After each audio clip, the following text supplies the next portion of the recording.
Modern web browsing is defined by a specific type of digital friction. Before the browser can render the destination page, a localized legal barrier interrupts the request sequence. This barrier is codified in the standard GDPR-era cookie consent notice, such as this example from the French publisher L'Equipe. On the surface, the text functions as legal boilerplate. The highlighted phrase specifies that free access is conditional. You must accept the use of personalized advertising trackers. This text serves as a precise engineering specification for a conditional access system. It outlines the technical requirements the user's browser must meet before the server delivers the content. This block of text is the physical trigger mechanism for the network architecture we are about to map. The ultimatum in the text forces a binary choice upon the user. It creates a state where the browsing session cannot proceed without a specific Boolean input. This phrasing represents a logical gate at the network level. It creates a blockade, halting all processes until input is received. The gate requires a specific input, access to the user terminal. Once provided, the system triggers the output flow of editorial content payload. To understand how this works, we will map the exact network architecture triggered by this wall, deconstructing how client state is shared and how functional degradation is technically enforced.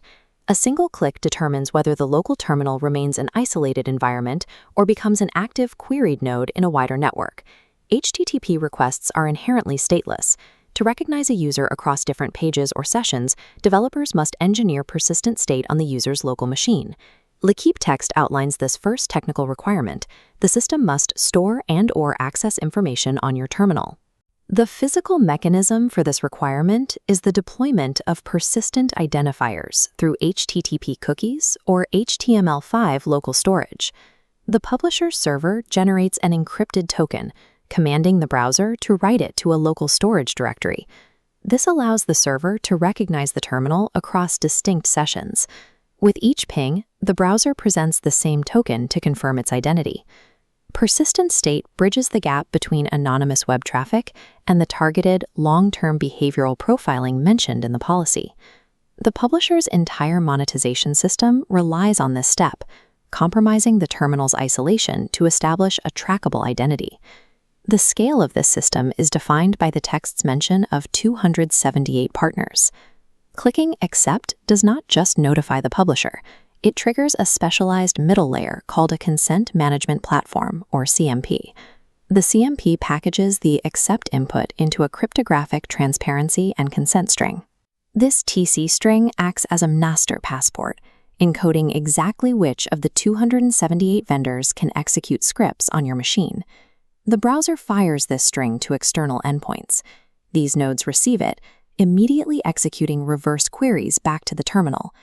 These queries extract specific data types identified in the text: navigation history, user profile data, and geospatial location.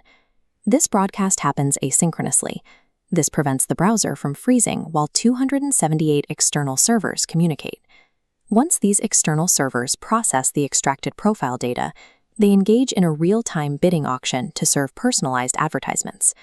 The consent action shifts a private one-to-one interaction into a decentralized data auction involving 278 distinct entities. If the user chooses the alternative path, refusing the trackers, the system enters a refusal state. The text explicitly states the consequence. Navigation and functionalities will be limited. Technically, this is active site degradation. It is an engineered failure designed to prevent access without the required terminal data.